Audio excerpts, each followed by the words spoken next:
Hello, hello. Hello, Ina. You can introduce yourself later, okay? I do. Okay, then we are ready to go. Here I have a transcript. As I said, here's a good structure, so I was only able to leave out some facts and examples. Then he also used. I don't know her name. Can you please turn off your microphone? Ida, put off your microphone, please. Yeah, good. Okay. Perfect. Then we shall start. Konrad Schule did a talk on the confrontation with China. And starting with the US retreat from Afghanistan, he develops his thesis that this can be seen as a change of US foreign and security policy, whose new global strategy seems to be concentrating more or fully on the systemic rival China and its first adjoint Russia. He explains this along three questions. First, how looked this strategy in the programs of the past and the new government? Second, which were the reasons for its change? And third, how are the chances for its success? Will the US manage to establish or retain a dominant bloc of democracies over the giant aligned autocracies, how these call it in their languages? Or are we getting closer to the dangers of a big war between these two blocs? When Biden announced the retreat of US troops in September 21, he explained this with a changed world, a serious competition with China and threats from Russia from various fronts. Adding that the end of Afghanistan is not only about Afghanistan. It's about the end of an era of bigger military operations to change other countries. The new dominant strategy will not focus anymore on military operations to change other countries, the preferred strategy of the US since the implosion of real socialism. Nation building, this method was called in the political sciences, a method already used while the Cold War to gain control over strategically meaningful regions to exploit their resources or use them for transport of raw materials and other materials. Political institutions should be built whose qualities would secure the integration into global capitalist economic and financial markets. And in the front of the UN gathered assembly, Biden reaffirmed the focus of the US policies onto the regions which are and will be important in future, such as the Indo-Pacific. He also stressed the commitment to leading the problem in the global problems and in the international institutions. America shall reign not only with the example of its power, but also with the power of its example. He declares the rivalry with China to the main antagonism of the epoch, and the Indo-Pacific the main battleground for this conflict line. Schuler explains that the latter is understandable as the four biggest economic powers are bordering the Pacific: the USA, Japan, India, and China, as well as Russia and Indonesia, number 6 and 7 after Germany. The Indo-Pacific is the dominant global region as the transatlantic has been centuries before. The USA want to decide the conflict with what they call autocratic bloc, not only with their sheer power, called hard power in political science, but also with soft power, as he said, the power of example, the socio-cultural attraction of their societal model. As he said, not wanting to go into such a place of arrogance, Schuler turns to the second question, why Biden turns in exactly this contemporary times to declare it the decisive times between the two lifestyles or systems, by which he declares that they cannot coexist anymore also. It's day of decision, us or the others. The two main reasons are connected. First, the established strategy of nation building becomes too heavy burden for the economic possibilities of the waning superpower USA. He counted the expenses when he announced US retreat from Afghanistan. For 20 years, the US had to pay 300 million every day for the attempt to politically change the country, he said. China has taken second. China has overtaken the US economically, as shows a comparison of their GDPs on the data of the International Monetary Fund, and was growing in a double pace. Their economy was growing in a double pace than the one of the US this year, which leads us back to first, that the US cannot sustain anymore the costly position of the world's policeman against the opponent forces. This brings us already to the third and decisive question: where will this new US strategy lead the world? How promising is Biden's claim that the US would sustain its dominant position with their combined hard and soft power? He's very clear that the soft power of the USA, the social cultural attraction of their societal model, is not anymore existent. Their societal model is connected with some of the most negative attributes in the views of the people worldwide. In a German poll, 80% stated that the US, with its consume and trash society, the Konsum- und Wegwerfgesellschaft, are repulsive example of a society, and 72% stated that the US follows their interest in the most egoistic and unscrupulous way. A Gallup poll in 2020 in all the 29 NATO states came to the conclusion that the big mass of society is not agreeing anymore with the USA as a global leading power. In Germany, even only 6% agree with it. In its closest ally, Great Britain, also only 15% agree with it. And even in the USA, 85% demand in polls for radical changes in the political system, and 3 of 5 doubt that the system can bring this change. They're desperate. There is no power of the example with the US anymore. So Schule. Stays hard power. Poll science distinguishes here between economic and military power. The US economic power is losing the run against China, as discussed before, but the military power of the US is still head and shoulders above the rest. 3 of 5 of every dollar spent on military worldwide is spent by the US. 60% of all the military budget. Following, the US has also mainly military solutions to the Indo-Pacific. Mainly military solutions. This is to be seen in the 2 recently developed military alliance, the Quad, the US, Japan, and India and Australia, an alliance understanding itself as a counterweight to China, and AUKUS, Australia, UK, and the US, which implied the making of this treaty implied the push out of the NATO ally France from a submarine deal, which now the US will deliver to Australia. He adds that such submarines are offensive weapons, which will be able to loiter around Chinese shores for long times, as they're hard to detect. Furthermore, the treaty includes the proliferation of nuclear technology and enriched uranium, which will enable the use of these nuclear-driven submarines. The signatories of this treaty name China as their target number 1 and bring the world onto an abyss with this. The main goal of the US will be to include Canada into the confrontation with China. AUKUS shall become caucus. What a name. In the Pentagon Close magazine, The Diplomat, the global strategists, the people constantly whirling through the revolving doors between Pentagon, think tanks, universities, and arms industry, voice their ideas. They enumerate that Canada has the world's longest coastline, double the population of Australia, but a much smaller defense spending. Canada is missing in action. The title that needs to change. Canada has to take its responsibility in Pacific, not pacifist, but in the Pacific power, and to take side with the USA.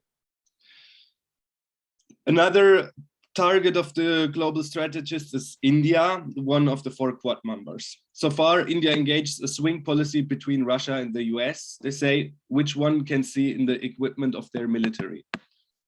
The coexistence of Russian and US arms could not go on like this, would be even impossible regarding IT difference in the systems.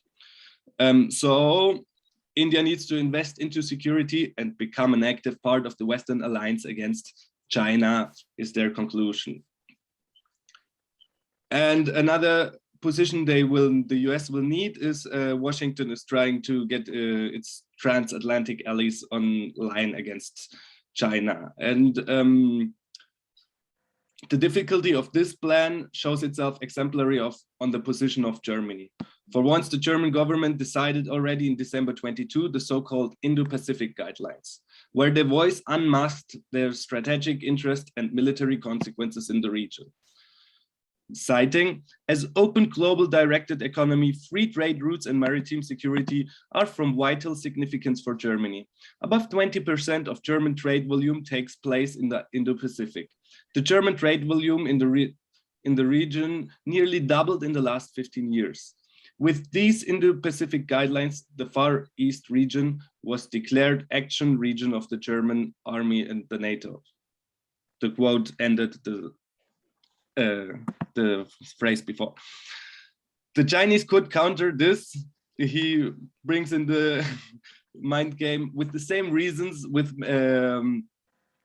maritime action in the North and Baltic seas, because also they have lots of trade going through these two Europe, obviously, as we have trade in the Pacific Sea. And the big conflict could escalate with this. But we can also see there that the German interests are not 100% in line with the US, with this big trade going through that. China is Germany's biggest trade partner. The pillars of German export industries, cars and machines, find increasing markets and turnover in China. A hard confrontation with China is not in the German interest, and Germany does not uncontestedly position itself in the front with the USA. On the other side, Germany's biggest stockholder of all the shares traded in Frankfurt is financial giant BlackRock. The main companies of the leading industry, Google, Amazon, all make more money abroad, and all of global capital needs a smooth field of expansion and extraction with the least obstacles from national exceptions in their global strategies.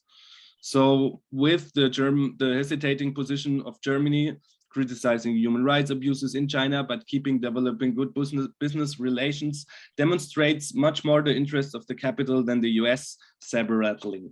Biden endangers the access to a fifth of the profits of US-based capital, which is made in China.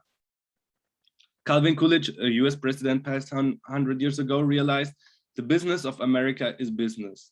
But Biden understands that the best form to do business is in an aggressive way against China. The US spent 5 times the amounts on the military than China.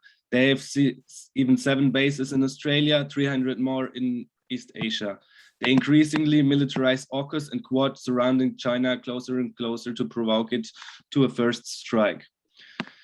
The US puts all on military power, as their peaceful power resources are limited and decreasing. The American way of life is not desired anymore, not even in the US. The danger that US power retreats to its last field of superiority, military conflict, provoking a global, even nuclear war, is a feature of our time. He closes with that this problem has received too few attention in political and activist circles of the left, taken back seats behind the destruction of our planet and the concentration of wealth onto the 1%. Both these goals are very important, but the number 3 in the line of these big tasks should be the prevention of a nuclear war and establishment of peaceful relations, as humanity might not survive this conflict.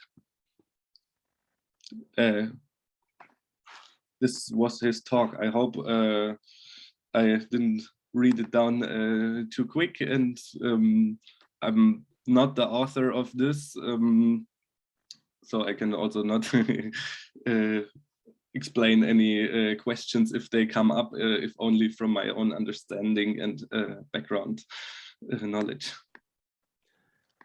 Yeah, thank you very much, Pablo, that you summarized it today. Everyone who speaks German, you find it on our blog, the original video, which he transcribed now from Konrad Schuler. Yeah, so is there any comment to this topics? And I don't know if Rainer, are you there?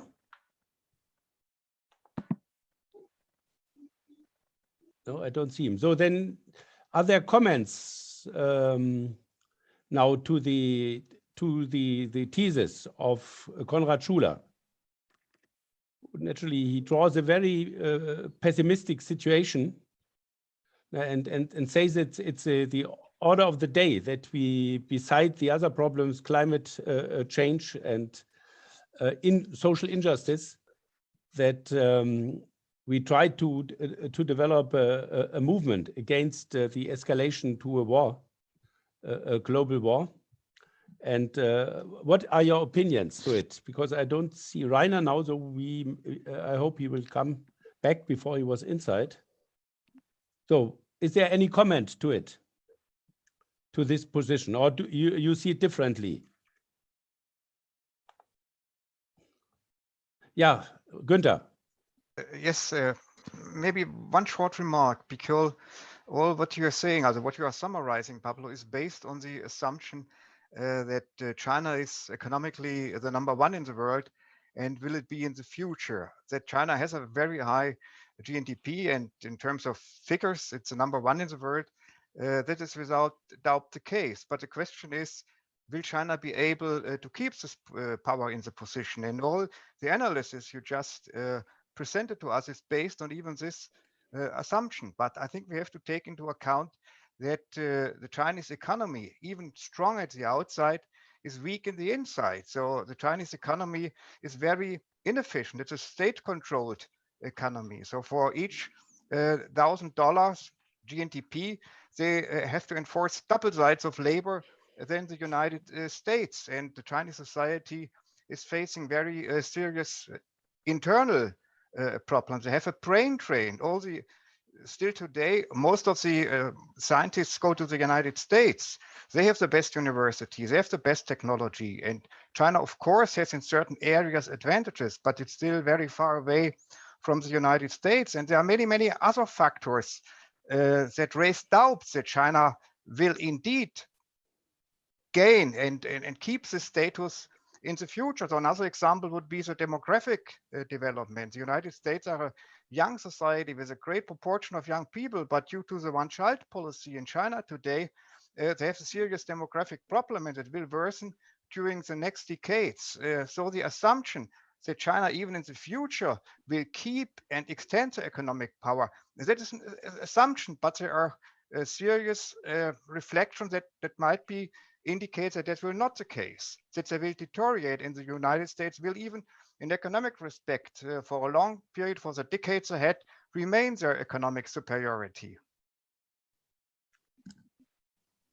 Okay, other comments? So that means you don't see the need that the US have to use military power to stay to dominate the world. You think that economically they still? Yeah, I think what they do is actually saber rattling. No? They try to intimidate, no? But actually, I don't see really a need. Okay, Pablo. But nevertheless, it can do it. But simply in terms of economic competition, I don't see a need for them. Well, I'm maybe not as familiar with the details of Chinese economy as you are, but how I saw the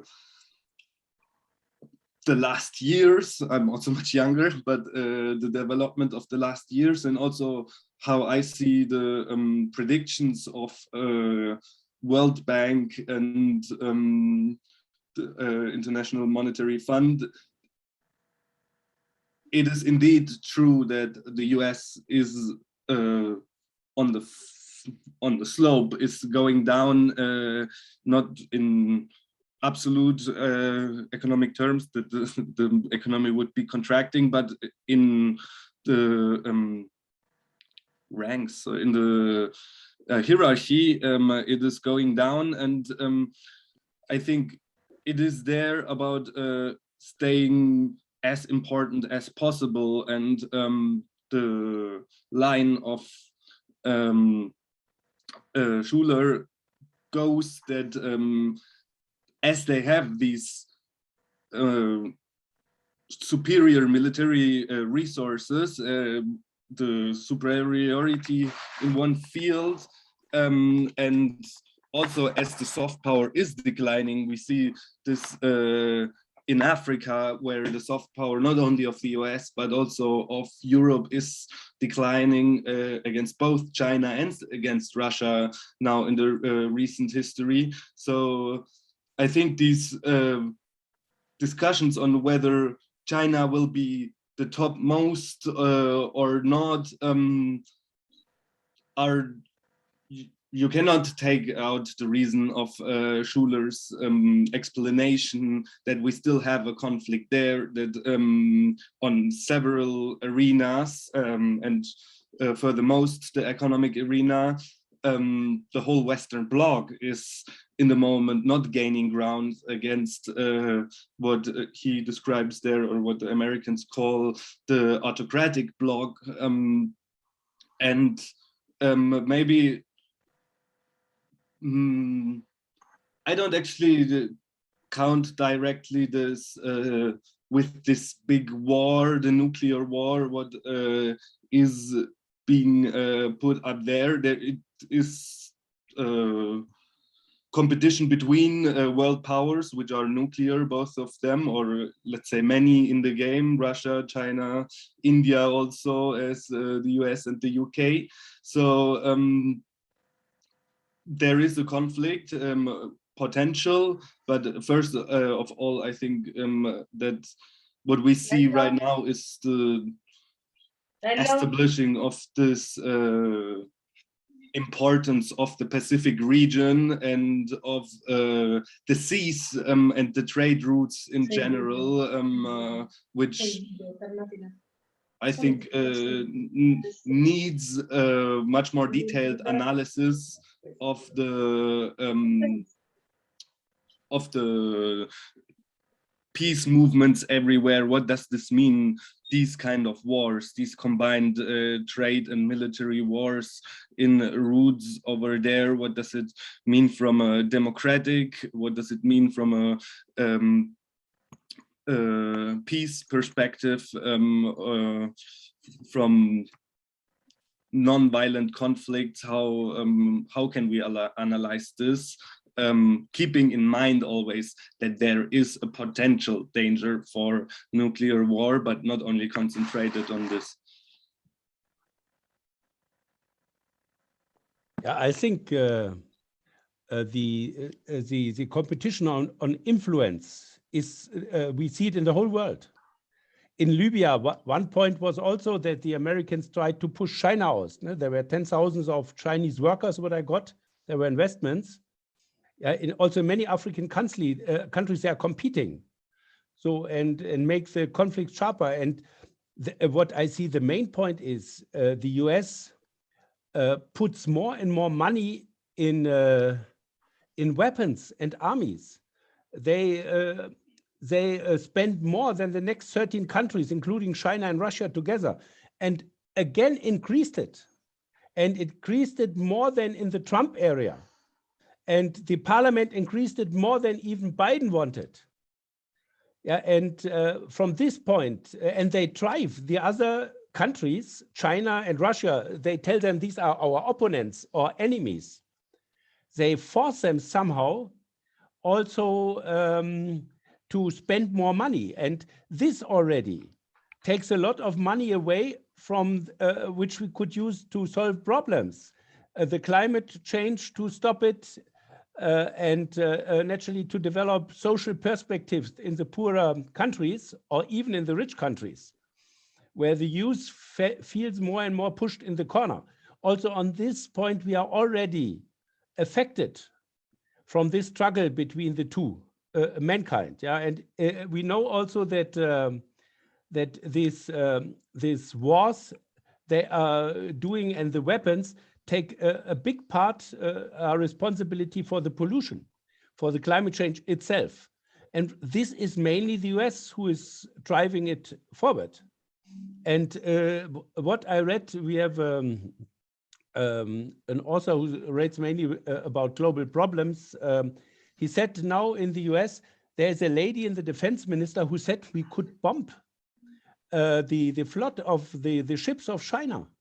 And she wrote it in the newspaper, and she was not pushed out. She is still part of the defense minister. And look, if you see it, if you read something like this in China.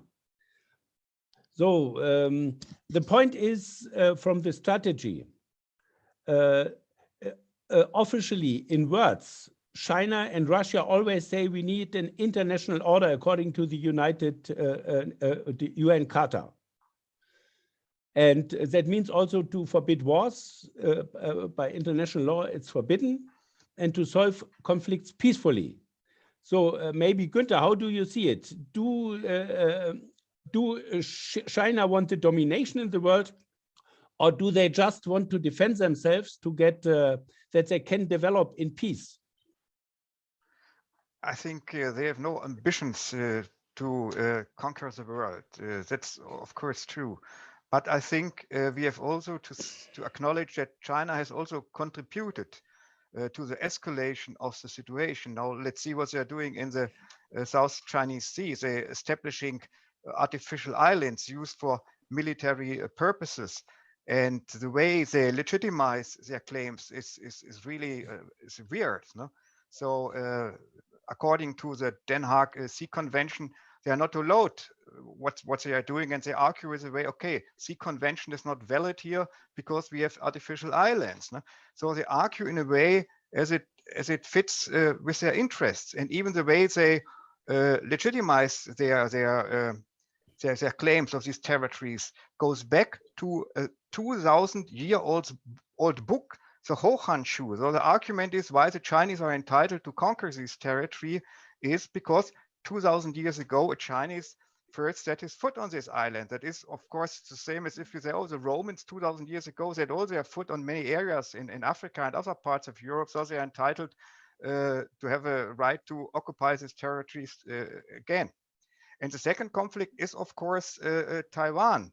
And it has to do with the democracy. And people in Taiwan, of course, today are afraid because they see what happens in Hong Kong. And they, of course, they have no other alliance, no other partners than the United States. They are relying on the United States to secure their country. And China, on the other hand, now has also escalated the situation by setting up the deadline. That was Xi Jinping was saying he would like to see the conflict with Taiwan solved by the year 2049, the 100th anniversary of the establishing of the People's Republic of China. And of course, what I'm going to say is the Chinese side has also done quite a lot for the escalation of the international situation. And this, I share your arguments and also your analysis of the American policy, but altogether, I think we should, particularly in terms of human rights, should keep a balanced view. Yeah, Pablo? Again, I want to counter that as I don't share some parts of your analysis, especially the one with the Chinese Sea, but also with the one, like you said, China doesn't want to conquer the world, but I'm also sure that China is not leaving the world to the others and wants to secure its influence in Africa, in Central Asia, the Belt and Road Initiative is not a development aid. It is a infrastructure project to secure its markets and influences and also resources. So from that side, we cannot say that China would not be a player. On the other side, I see the escalation in the South Chinese Sea by putting their bases like out there and saying now this is ours, and like this our sea zones to get bigger. As we need to see this as a direct response of the US and Western strategy to contain, I quote from some strategy paper there, to contain China inside the first line of islands. So then China put some islands outside this first line, and by this claims more area than it did before. This was a direct answer in temporal times, coming directly afterwards as a answer, which obviously is endangering interests of other sovereign nations over there in the moment that this is a clear, sorry to use this, but they would say like, don't fuck with us. You can, who says that you can contain us in the first lines of islands just around us? So I'm not sure, I would not call this an escalation policy, but this I actually call just self-defense, without claiming that China wouldn't go outside this only step of self-defense. They are just also aware right now that the whole military conflicts, they cannot risk the big conflict with the USA, as we all know, with the USA being the biggest military in the world, at least in technology and arms in numbers and everything. So yeah, I would to put these in context with your statements. Fadel.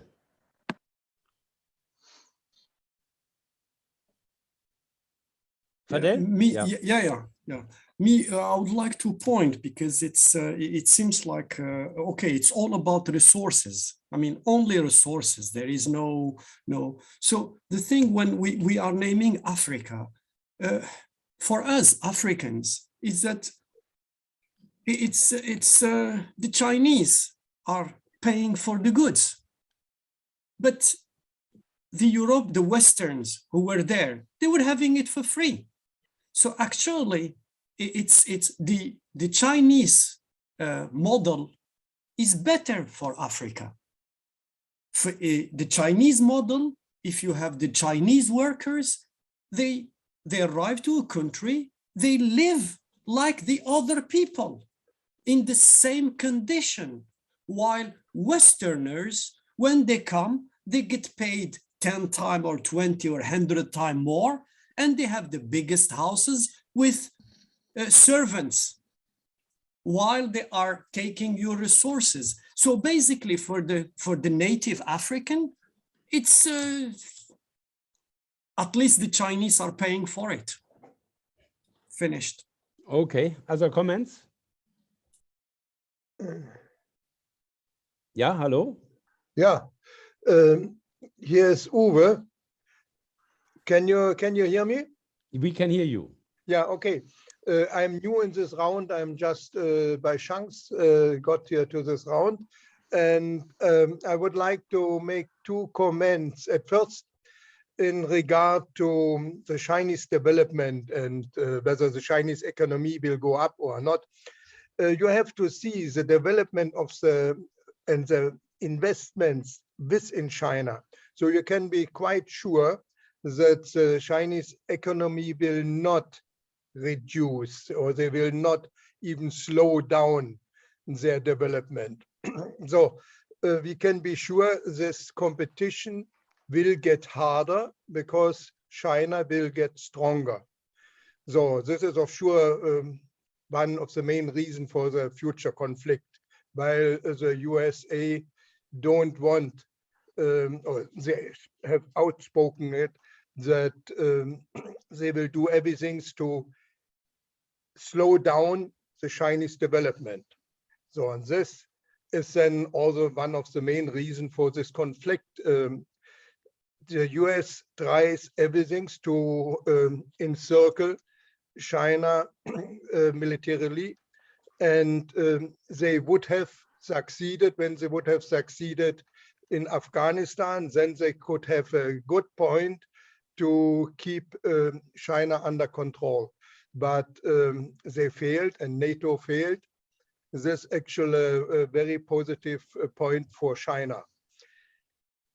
But concerning to the South China Sea, the comment as Rainer made is not correct. You have to see all the development, what happened there in South China Sea in the last 150 years. Vietnam has islands with military equipment, all the Philippines, everywhere. Other or Southeast Asian countries are present in this in the islands, and this was Pablo. That is completely right. China has actually the entire industry on the east coast of China. All this Shanghai, Shenzhen, and further up are very vulnerable from the seaside. Also, Is that? ja, mach Ja. weiter, please. Warte mal. Graciela, please mute if there are people speaking, né? Then otherwise it will disturb. Just mute your microphone. Okay, please, Uwe, continue. So it's all this, let's say the industrial area is very vulnerable for China. This is why for China it's very important to defend or to have a defense line. And this is why China tries to build up this inner island line or build up a defense area in the inner island line.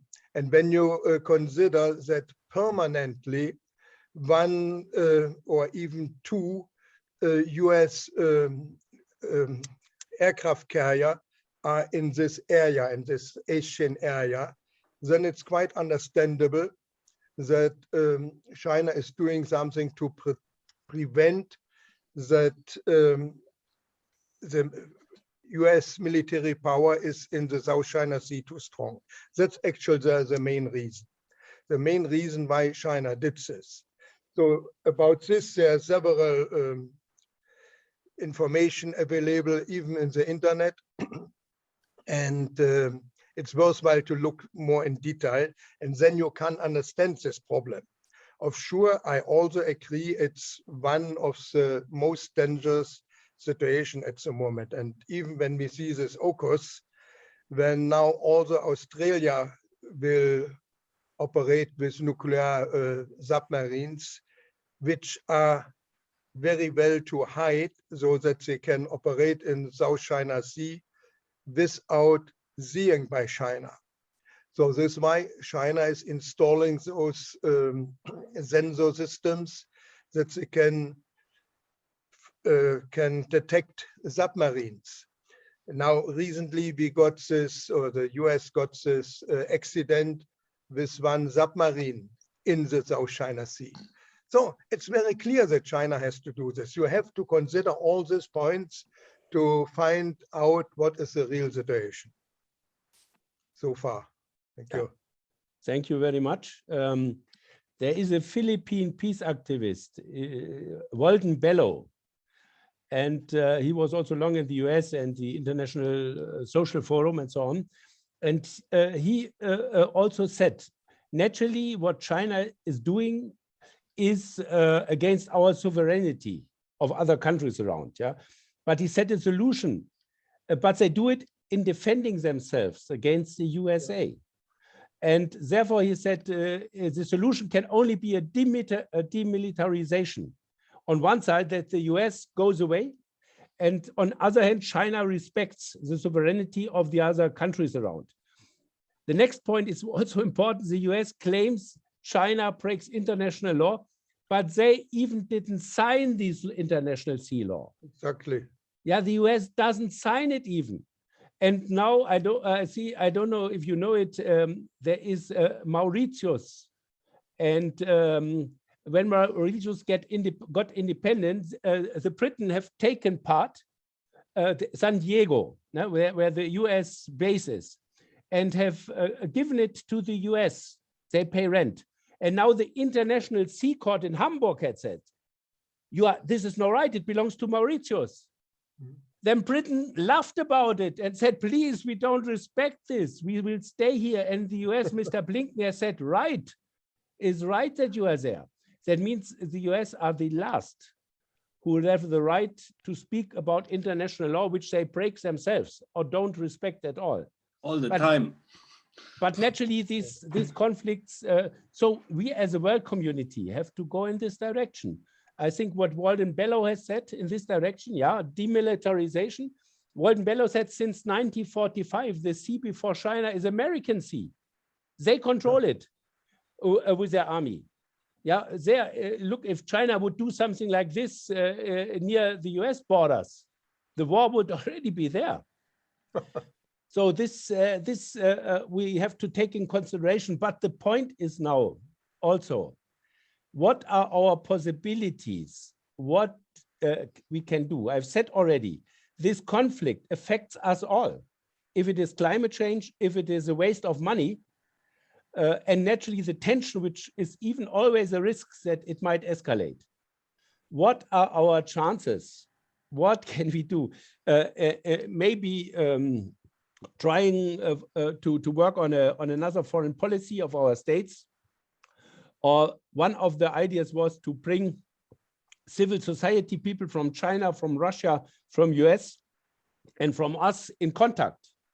This lies in our hand with our like Zoom and other conflicts. I have seen in US is the organization World Beyond War, and they invited a Russian speaker from Moscow and then Americans, and brought them in contact so that they know more about each other.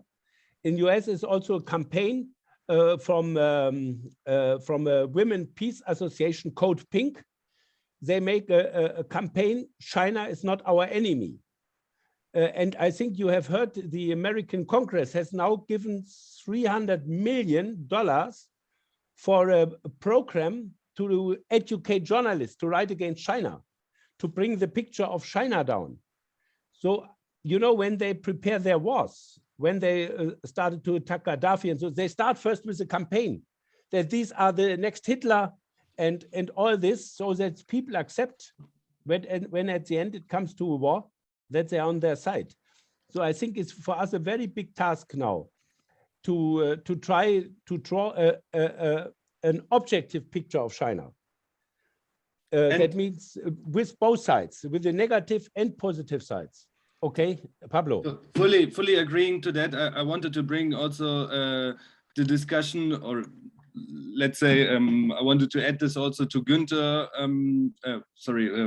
Mr. Wagner, Hans Günther, about the democracy and human rights, because as Wolfgang said, we must not see China as the great savior.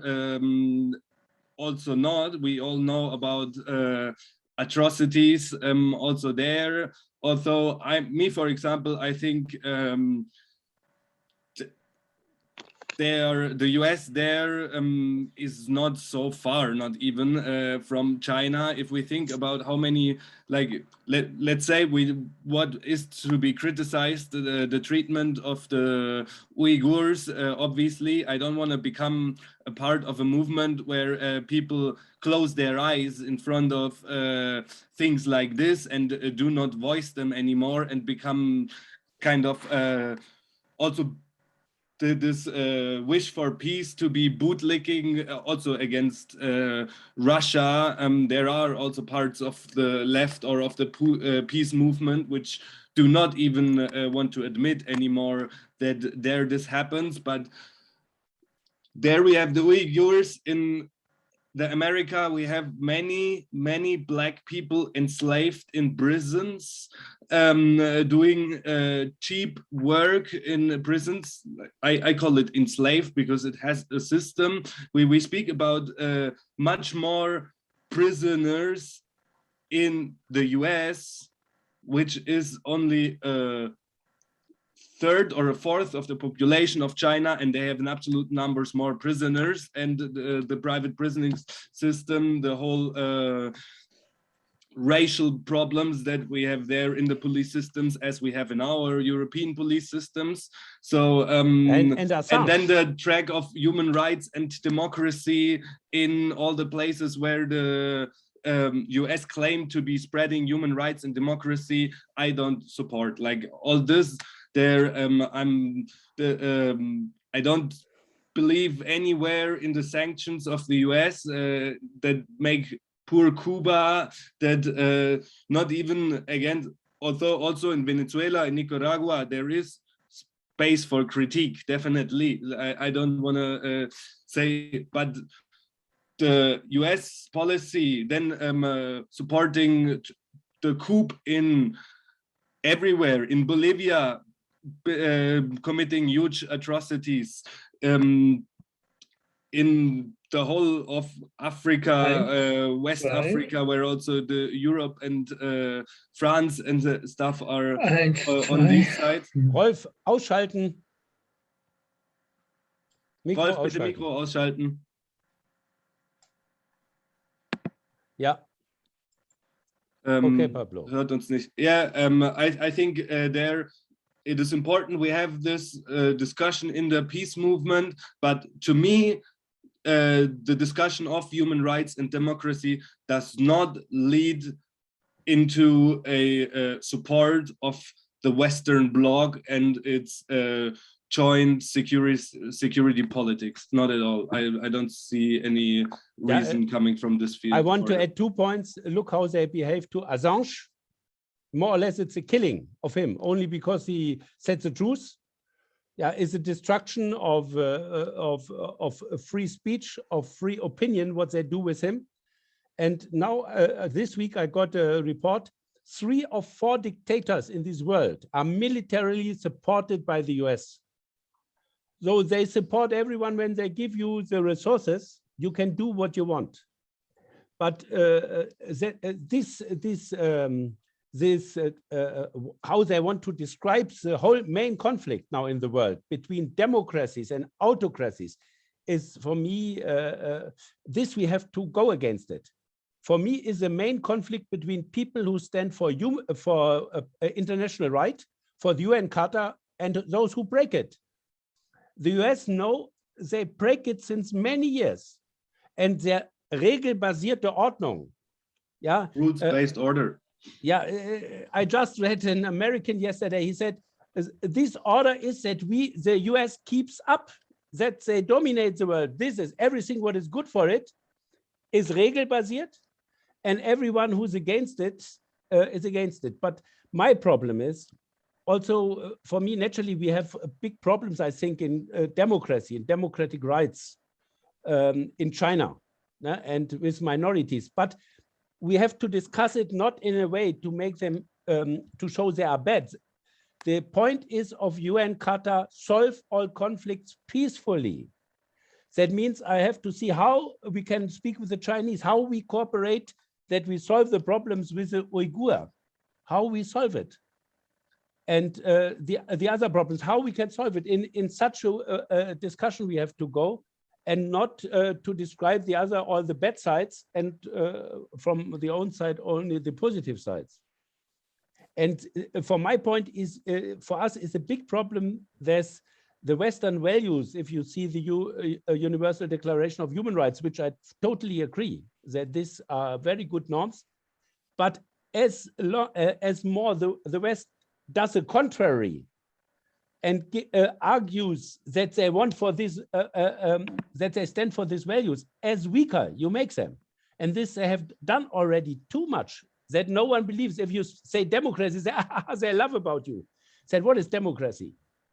And this, therefore, as quicker, that we in the West try to make a foreign policy and bring it through, which is according to these values as better for the world. But the main point is, Mr. Kant in his book, The Perpetual War, already said, human rights are for the big powers there just to condemn the others, but not as an own orientation for the own policy. And this is how they do it today. But we have to struggle that our foreign policy is according to these norms. Okay. So other comments? Yeah. Was there just for me, because now I'm a bit out of the plan, wasn't there, and we've passed 1 hour already, weren't there also more speakers planned? You spoke about 2 more speakers. Yeah, before. it seems that Rainer has problems with his internet. Did you write him a message or something? I tried to call him. Oh, okay. Okay, so then Ina. there's Ina. Ina, please. Ina, please also introduce yourself shortly. You can't see me because I'm walking in the pitch dark outside. So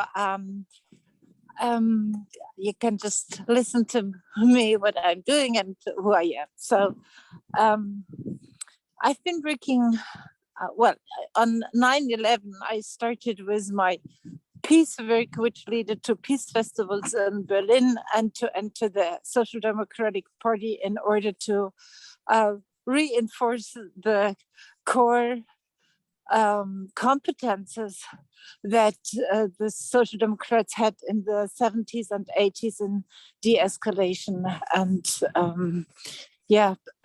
East-West confidence building. And my favorite project is the Canaan project, which brings together women from Israel and Palestine in the international community. So hi to Graciela. And listening to you, it just feeds my despair and my fear, because just with this one number, $300 million to pay for positive or for negative coverage of the rivalry or this enmity which is rising shows how limited we are. And my question is, in which framework can we operate? And I take the coalition contract of the new German government as my, let's say, compass, because it shows us our limits and it shows us our chances. And you might like to laugh now, but what they really support is the WPS strategy, which is Women, Peace and Security. And when you just mentioned Code Pink, this is one of the forefront runners for this new policy, because it allows lawmakers who are very much aware of what we are talking about, but they are bound to alliances or to contracts or to dependencies, and can't operate as free as they would like to do. So when we decided to change the actors, so from, instead of talking about Israel and Palestine or China and US, we talk about women versus rivalry. Which is not always true, but in let's say in general, women are considered being more interested not in who is guilty or who started the struggle, but in how to end it.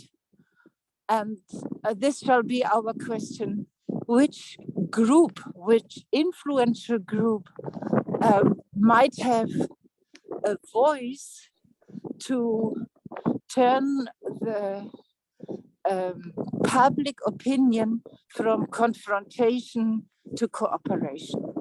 As long as we can't pay the media, which is often led by right-wing or by very, let's say, by commercial interests, and not by social interest. As long as we can't control the media, we have to see which is our target group. Where can we build alliances that would be strong enough to get a voice and a transformative character. And this is where I would like to start in Germany, calling for women's conferences like Beijing, for example, which was a major women's rights conference, and referring to Eleanor Roosevelt, and this is my last sentence, who was so smart when the Charter of the United Nations was signed. She already knew that it wasn't worth the paper written on. As long as people don't see the other, the value of the other as the self, nothing will change. So that was probably her intention to bring in the Charter of the Human Rights. And I think now we have to make the second step and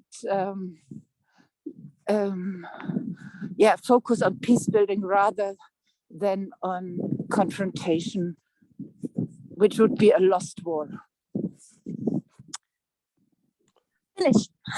Okay, thank you, Ina. So the 1325 is this UN resolution that every state normally must to have concepts how to bring the women in peace building inside every state. Yeah, I think is one good idea. It calls on all member states of the United Nations to bring women into the prevention, peace building, and peacekeeping. And Germany adopted a so-called National Action Plan, which is the third action plan. And in the coalition contract, you will find the so-called feminist foreign policy as a compass for our foreign policy. And they are referring to United Nations Security Council Resolution 1325, which is, unlike the General Assembly resolutions, a binding resolution. So this is where a lot of power is in. Okay. Comments to this? Wait, this is who? Let me see who raised their hand. Who has risen their hand? Who want to speak? I rose the hand another time. I like the idea brought forth by Ina in general. I mean, to bring women in all the organizational spheres and have the representation. But I also, hearing that, I cannot other than hearing also the reasons for the Bundeswehr being led into the Afghanistan war, which was on a big scale the argumentation to follow the US into Afghanistan to care for the women's rights in Afghanistan, which was not in the discourse in the United States, hardly in the United States. It was a defense against Al-Qaeda, which the Taliban would be supporting and trying to eliminate terrorism. And in the German discourse, we had this as a main reason to go there and do nation building, as we heard right now in the talk that I read out by Konrad Schuler. The nation building was kind of buried with Biden, and Trump already ended the Afghanistan war before because it became too expensive, because it was not worth anymore. It was not the region that much of interest to spend so many resources. And officially, obviously, they said they had done their job because the nation building was kind of a side thing that they left in the end, because they just wanted to kill the Al-Qaeda. And here we discuss now, well, what did it bring to the women of Afghanistan?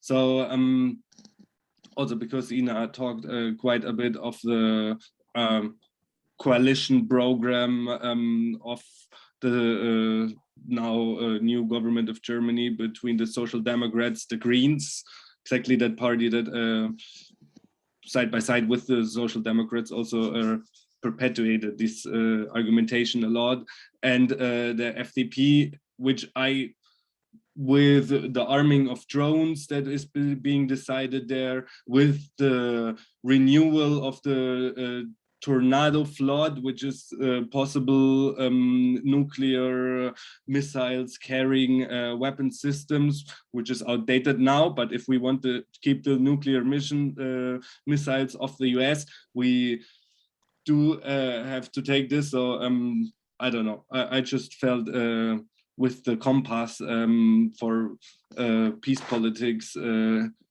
there, I wanted to add these things that this is not really de-escalative such points, but happy anyways also if the feminist peace strategy or the bringing more women inside the field may do a good job. I'm still interested to see how foreign policy will be taking shape beyond beneath this concept. Yeah, Ina, is there do they discuss this conflict and this risk? Of course they do. Of course between China and US? Do they discuss it in this network of the women? And are there Chinese inside, Russian women inside, American women inside? How is it? Let me quickly come first to the point of Pablo, which I'm grateful that he mentioned it, because they were talking about women, but not with women. And on the contrary, they didn't even let women have a saying in all the conferences, because there was an outcry among the women's organizations when this pretext was brought up as an absurdity.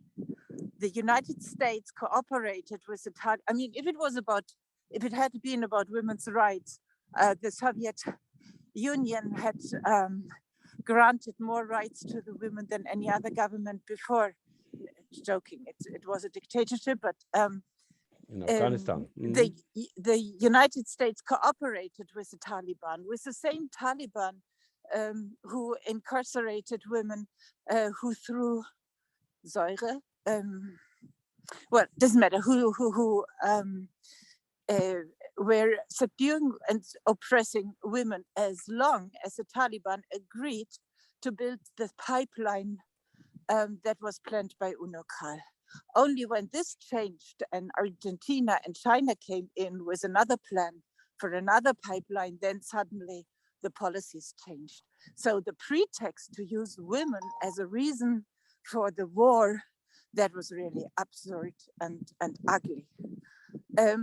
The Women's International League for Peace and Freedom is having those, does have those contacts all over the world. That was the first women's organization that started in 1913 to prevent the First World War. And they have an international network with women. And of course, UN Women, which is a body of the United Nations. And they are, they have offices and branches all over the world. And that would be, let's say, the strategic partner for such an approach. Okay, thank you. Comments to it? This is now, which other forces we have for de-escalation? Which other forces? Mr. Schuler said that the peace movement in Germany even don't understand how dangerous the situation is. especially between China and the US, that they don't see it even and don't act accordingly. So he said, first of all, we have to speak with peace activists that they see it, how dangerous the thing is, and that we have also to take as one of the main topics. Now, the same, I think, would be with the women. That they put it on the topic, we need to end this conflict and to develop capacities to solve the problems peacefully and to discuss it. I don't know, it would be naturally very good if the women would take it and not as one of the main points we have to discuss today to come out of this risk that the things are escalating. But the same is with at the Russian border. Now, I don't know how you see it. Now, what is with the Ukraine and when we heard now Putin said there's a red line and the NATO should not go across in arming here in Ukraine the people and maybe put weapons that they can attack from the east border of Ukraine, direct Russia. And I think is also another topic. You see it in the daily news. Every day we hear now about it. So how we position us, what can be done? Uwe.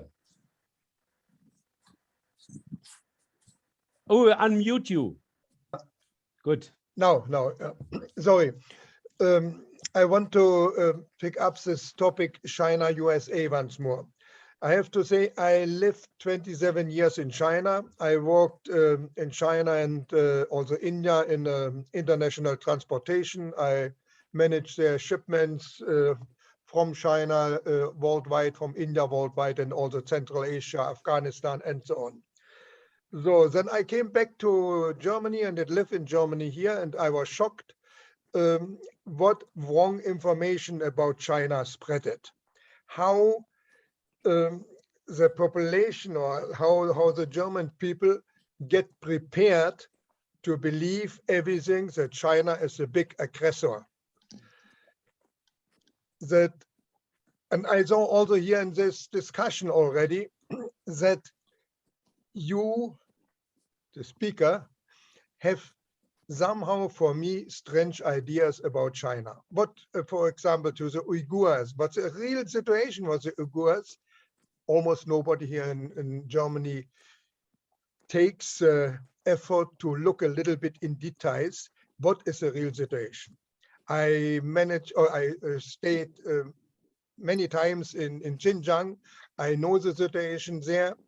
And believe me, this what is written in our newspaper and in our media is not the truth. So my first point is, when we really want to do something for activating peace discussion, then we have to explain or to explain the real situation. This is especially what China concern, human rights, defense of China, this military or this is possible conflicts in South China Sea and so on. This is the first. And the second, to my opinion, we as Western people have to understand the West is not the center of the world anymore. Now it's more and more the economical and political center is moving to East. And the Eastern people, let's say the Asian, have complete other ideas how they organize their life. They don't look into, I say it, Christian democracy. This Christian democracy with this Christian history, and they have other ideas. In Asia, very clear, Southeast Asia, all the Southeast Asian nations are more or less influenced by the Confucianism, and they have real other idea. So we have to stop, the West has to stop to try to change the social organization or the social way how the people have to live. Afghanistan is one of the best examples. Everybody who knows the history of Afghanistan know that all nations who tried, or all powers who tried to change Afghanistan failed. And we have to accept the Afghan will want to live in their way. And they will develop, and then also the problem of the human rights or the women's rights will change. For sure, what has happened there now cannot be accepted, but we can't involve there. They have to solve their problems by themselves. And this is the main reason why we have today the conflicts. We Western try to tell the rest of the world, you have to do as we do, you have to live as we live. The next conflict will be Africa. Now just this FOCAC, this forum China-Africa took place. And there you could see very clear how the African thinks about China and about the Western countries.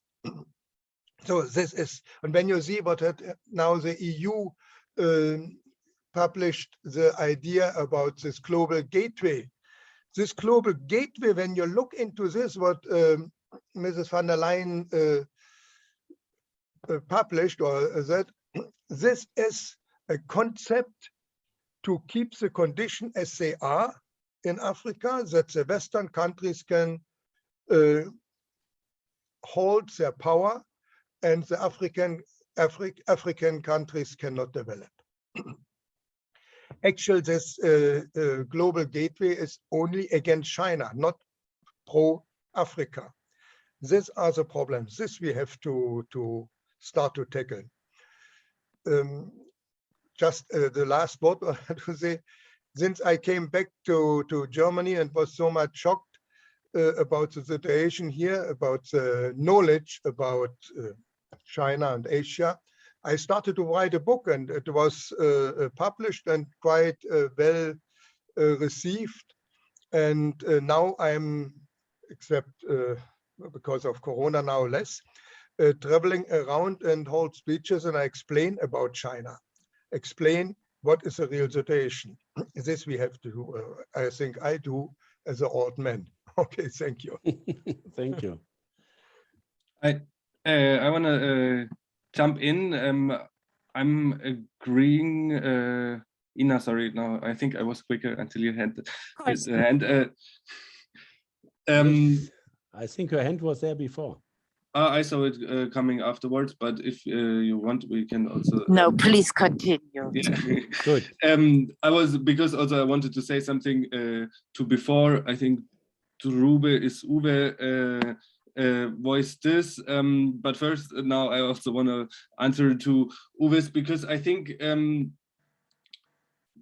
fully, I think the time of nation building and building other nations on your own picture, to use a nearly the biblical term, maybe has passed even from the sides of the powerful in some way, although they obviously, how Schuler said it all about the power of the example, still want to take this leading voice. But on the other hand, I think we as people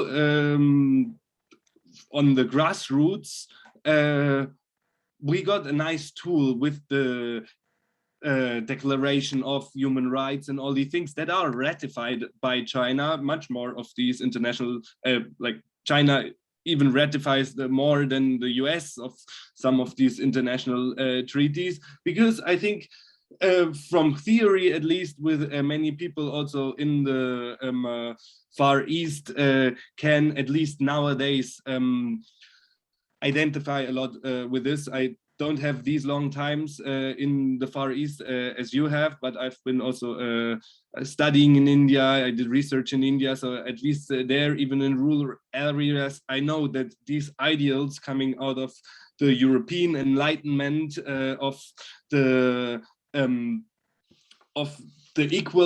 equality of human men and women have spread along not penetrated it until every deep moment, but taken place in the understanding of the world of many citizens, even in a unequal, caste-ridden society like India. So I think for us as grassroots people, this is a point where we can connect with movements all over the globe, and where we have a certain point of understanding, which even if it is badly used also by our powers, already that they use it means we can count them on there, we can measure them on that, so use it as a force in our policy over there, and we can connect with people in other areas throughout these spaces to get similar methods of voicing things, and to go out, bundle our voices to come out at once. And I that to what you said about whether to tell them what not or live, then to get back to what Wolfgang said for just for 1 second, I think what we see in the East is a similar situation than what I said before to Hans Günther, that what we see in the South Chinese Sea. We had international treaties, the 3+1 treaty, for example, which said very clear that the expansion of the West, namely the NATO, will not go until the Russian borders. The situation we have now, we have movements like the non-aligned have been decreasing or falling apart, and the West has overtaken until we are on a provocative line. And I think also this shall be, despite the human rights problems and the democratic problems of Russia, also should be concerning all of us to gather again, to not, because the now NATO or EU members there, okay, maybe not EU, but the now NATO members there, and also EU, if we speak about Poland, also don't have the biggest credits in democracy nowadays, and alternative to building alternatives of togetherness and looking together for fix our countries, fix our world, democracy and human rights for all, apart from alliances which like the NATO are mainly used to provoke militarily. That could be a take that the peace movement should take. Yeah, Ina. Yeah, thank you, Pablo. I would like to come back to Rup. If you give permission to Wolfgang to share your contact data for future invitations. And do you have a link to this policy paper that you just mentioned, published by Ursula von der Leyen about this gateway? Or I forgot the name even. I haven't heard about it, and I would be very interested in reading it. Thank you very much.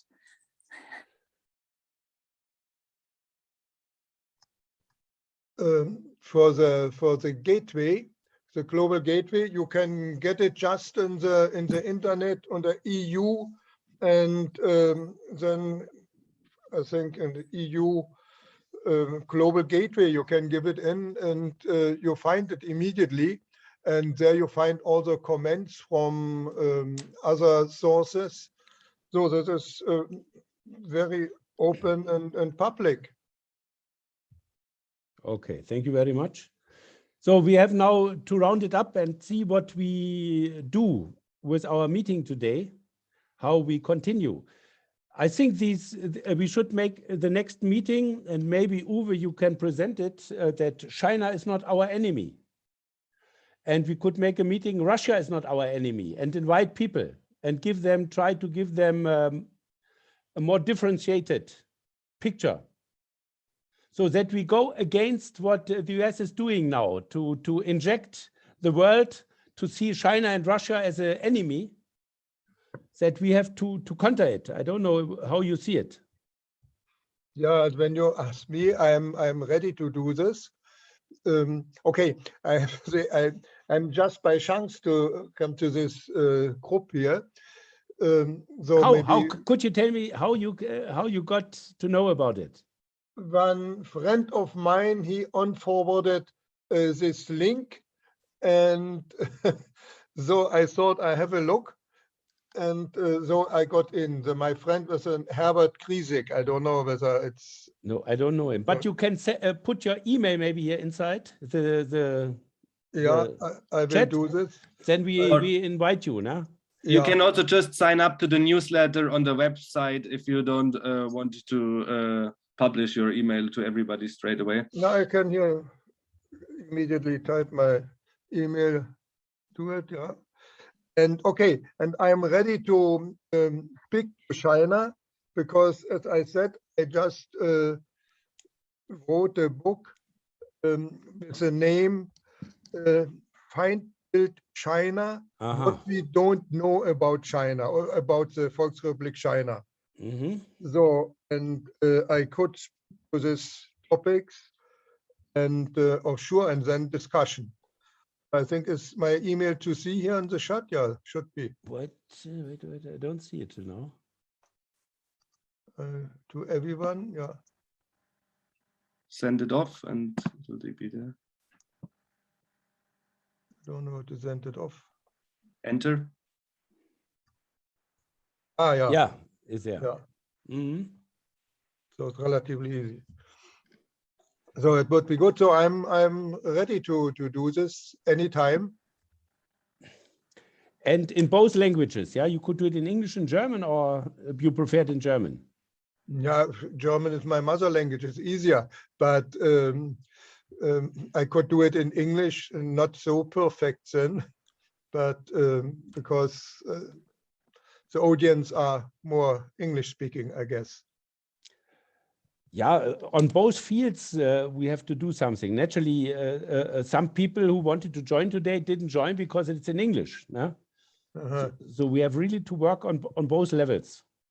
Yeah. Now, on one hand, this meeting we have prepared here with our comrades from Algeria, who only speak English. So we could do 2 meetings, one in English and one in German. Okay, fine. Yeah. Then maybe first in German. Good. Then, yeah, I think this could be now that we meet again and see how we continue. You have heard the campaign we tried to start. In Ghana, they have organized a movement now called Fix the Country. And we think it's a very good slogan. Yeah. And we think according to the human rights, the right to live and so on. And we want policies which are fixing our country, and they have done it above the parties. That means only for the content. I'm not interested if you belong to this party or this party. I belong that our country is okay. Right. And that we develop a citizen movement that we claim from the politicians that this country is good organized. And we have to work on 2 levels. On one hand is in all our countries, we have different problems. In Germany, others than in Algeria. But we can learn from each other. How they do it, how we do it. And we can influence the foreign policy and relations between the 2 countries. And secondly, we have to work on the global level because we have some problems as mankind. So then we have to see how we make actions on this level together. Our next 2 meetings, which are already clear, on Sunday, we make in English a meeting, End the War on Terror. And we got a very good speaker, is Andreas Zumach. He was for Taz journalist in Geneva and stand very much for international rights. When you go on our homepage, internationale Friedensfabrik-Wanfried.org, you will find there our blog, Friedensblog, and there is a video from him. He made a very good presentation recently then we can prepare it. And then we discuss also how we are networking that for me, the war on terror is a war to conquer the resources again in the global south. And they just label it. Yeah, they are just label, look for arguments that they can convince our people to make these wars. But we have to see how we can end it. In the US, there is one, Scott Horton, you will find him on Google. He said, enough is enough. This war on terror has to stop. So we need peaceful solutions for the problem. This is on Sunday. And then Sunday in a week, it will be the 12th. We want to discuss how we start this campaign, fix our countries. I got already a speaker from Great Britain. It is Chris Ninehan. He is one of the founder of Stop the War Coalition. It's a very strong peace anti-war movement. When before they started the Iraq war, they were able to bring millions on the streets in London. Yeah, at the end, we were not enough. And from this time, they work in Great Britain, and he will tell us how they stand to the big questions that we can learn from them, and just that we start now networking internationally, that we try to find strong people who have the same ideas as we have, and that everyone start to know them, and that we develop an international network.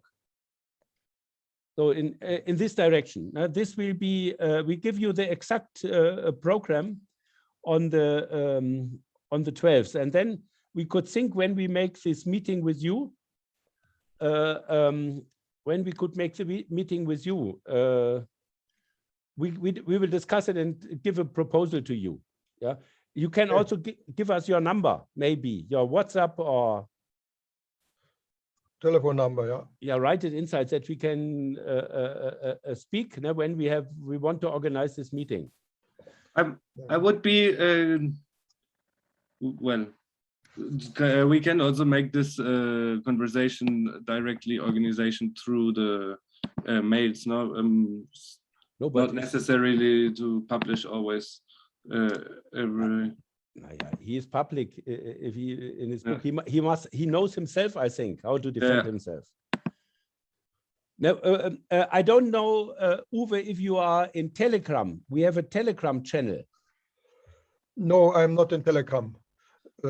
I'm in the Chinese channel WeChat. WhatsApp.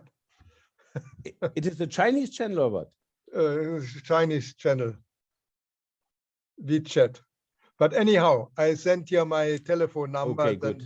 Also have WhatsApp. Okay, yeah, this is also this is a chance. Then when we discuss it, yeah, and I hope that you all join on Sunday. He is a very interesting author. If you want to see, go in and you see also on YouTube his channel what he's presenting, and that we can think about how we come forward. Because I think these are the two main peace and war conflicts. The one is the escalation between the US, China, of the big powers, which is a risk of atomic war. And the other side is between the global south and the global north. So, and for me also, without global justice between south and north, that the people in the south have their chances, we will not get peace, and we can also not win against the Islamistic violent people. Because most time what they criticize is most time right. This is the point. Their answers are wrong. Their solutions are wrong. But most of these people, they criticize the injustice from the West in their foreign policy and so. So when we want to bring them out of the violence, we have to give them peaceful solutions for the problems. In this direction, we have to discuss and see how we come forward. And when on both sides, we have to make a very much consciousness work. Because people, our big majority, they don't understand what's going on. Yeah, they are manipulated and have no inside knowledge. So we have a big task to educate ourselves and others. Right. So then we see us naturally, you can also all get members of the International Peace Factory. Here we have in Wanfried an old factory. We want to build it to an international center that people meet here and work together, have working places in the middle of Germany. Now, this was one of the points why we met. On the other hand, we want now, how you see it now, to develop international contacts and try to come from grassroots forward. Yeah, are there any comments to the meeting today? If anyone want to say something, if it was interesting or not, or what could be made better? Is there any comment from anyone who is here inside today?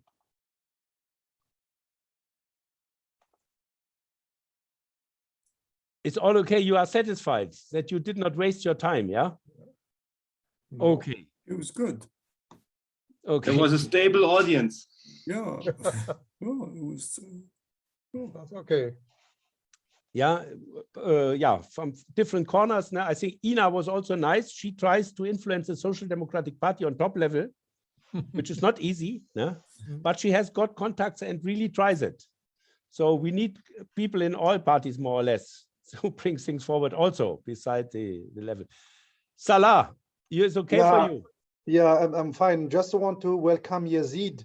He's also Algerian from Denmark. He joined this meeting for the first time. I mean, I try also to get more people because it's a very interesting talks or also discussion what we have here. Also the lady Gazzella from Italy. She is also, I mean, she introduced herself a little bit. Maybe in the future she can also bring other people from the whole Europe to our webinars here to get more interesting people and good discussions. So yeah, then you all know we have also a YouTube channel, and also Internationale Friedensfabrik Wanfried. There you find some interesting. I made a really, I think we made a very good interview with Mr. Ensel about Russia. The Russian-German relationship is last week. You will find it there. I hope with him we can also make one time in English. It in English. I will ask him how the things are going. Yeah. Then have a good evening. Yeah. Thank you. We shall overcome. Nah? Thank You you. see us. Bye. Yeah. Yazid, bye-bye. Nice that you took part. Nah? Bye-bye. Thank you. I close. Nah? Uwe, very good that you have been here. Nah? You can contribute a lot. Very good. Yeah. Okay. Thank you very much. Bye-bye. Günther, Yes, naturally bye-bye. also. Good. Bye-bye. And Pablo, bye.